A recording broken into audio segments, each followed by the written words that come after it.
Թուրքական ընկերություն կգա եւ կներգրավի այդ աշխատանքներում։ Ասում է զուտ լինելու է սա հայ-ամերիկյանն է, այսպես։ Դուք արդյոք մտավախություն չունեք եւ նա կողմ արտահայտվեց, որ թուրքական կապիտալը բացելուց հետո ինչ կա, որ թուրքական քեր հյուրանոցներ եւ այլն բացեն Հայաստանում։ Առաջի հարցը, սենց ասեմ, վերջի անգամ երբ հարցը ուղղվել էր Նիկոլ Փաշինյանին, մասնավորապես եվրոպական ընկերությունների մասով, Փաշինյանն հայտարարել էր, որ դեռ որևէ հստակություն չկա եւ պետք է հստակեցնենք։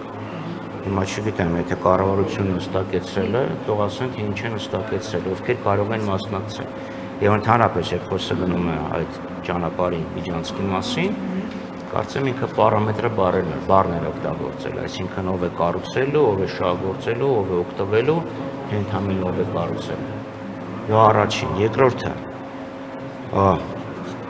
մեծ շուկա, փոքր շուկա։ Եվ մեծ շուկա եւ փոքր շուկայի հարաբերություններին պետք է պատրաստ լինել։ Այսօր կառավարությունը որևէ բան չի անում, որպեսզի Հայաստանի տնտեսությունը պաշտպանի թուրքական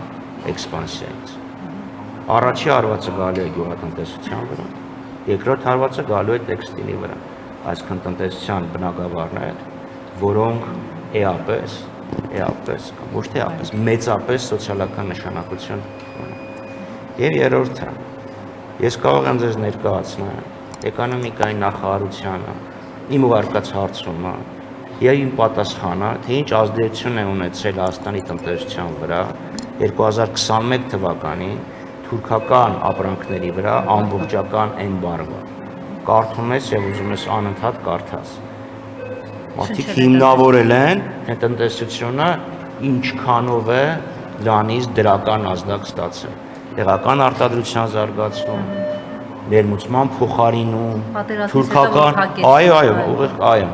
մի տարով որ փակեցին 2021 թվականին։ Դե ներողություն, տեսակական արտադրության ավելացում, ներմուծման փոխարինում տեղականի հաշվին եւ նաեւ ասկնի իտալական ապրանքներ, ընդհուպ բելարուսական եւ այլն, իրանական։ Այնպես որ ես կարծեմ, որ կառավարությունը կամ էկոնոմիկայի նախարարությունը ճիշտ կլինի, որ հաշվարկ ներկայացնի։ Ես ինքս 13 թե 14 թվականին եղել եմ փորձագիտական խմբի անդամ եւ մենք հաշվարկել էինք, օրինակ, երբ Հայաստանը պատասխանում էր Եվրամիության հետ խորհրդի համապարփակ ազատ առևտրի գոտու համաձայնագիր կնքել, դա Հայաստանի վրա ինչ ազդեցություն կունենա։ Նման հաշվարկ այսօր կառավարությունը չի ներկայացնում, որովհետեւ իրանք էլ են հասկանում, թե դա ինչով է եղել։ Պապոյանը ասում է, որ այսպես թե այնպես այդ ընկերությունները կան, թուրքական այստեղ հատկապես տեքստիլ ոլորտում եւ ապրանքներ բերում են այստեղ բրենդներ կան, այսինքն որևէ խնդիր չի լինելու։ Իսկ դա նույնն է, ոնց որ ասած, դե միևնույնն է, թմրամոլությունը կա, այն օրինականացնենք, բրցենք էլի։ Թեթևից սկսած մինչև ամենածանր օգտագործումը։ Խաղաղություն կլինի, այդպես ասում է, հարևանները որ ներդրում անեն, խաղաղություն կլինի, դեմ եք։ Դա ուրեմն տնտեսական որևէ հիմնավորում չունի, կա ամենապարզ օրինակը, որ ասում է, թե պատերազմ սկսելու որոշում կայացնեին տնտեսագետները, ապա երկու համաշխարհային պատերազմները երբեք չէին սկսի։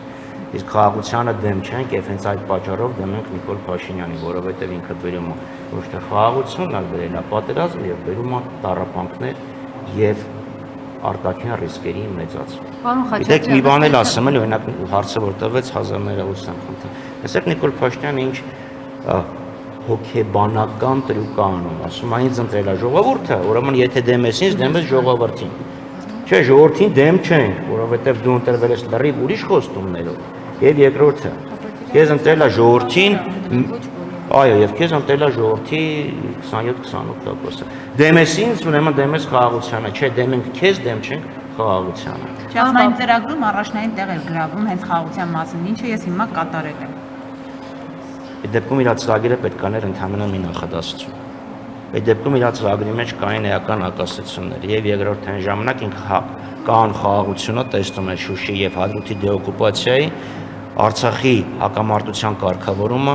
անջատում հանուն փրկության բանաձևի մեջ իրականացնելու մեջ։ Հիմա փոխվել է այդ ամեն ինչը, դա մեկ։ Երկրորդը ինչ խաղաղության մասին ենք մենք խոսում։ Եթե երկրի տարածքի մի էական հատված օկուպացված է թշնամու կողմից, եւ թշնամին լկտիաբար ուրեմն խառնվում է քո ներքին գործերի մեջ։ Օրինակ, սահմանադրության փոփոխության պահանջը, դա միջամտություն է քո ներքին գործերին։ Տեսեք, նույն այդ փաստաթուղթը, որը նախաստորագրվեց։ Հիշում եք, չէ՞, որ նախաստորագրումից օրեր առաջ, լավ, դա նախորդող շաբաթներ Ադրբեջանը մշտապես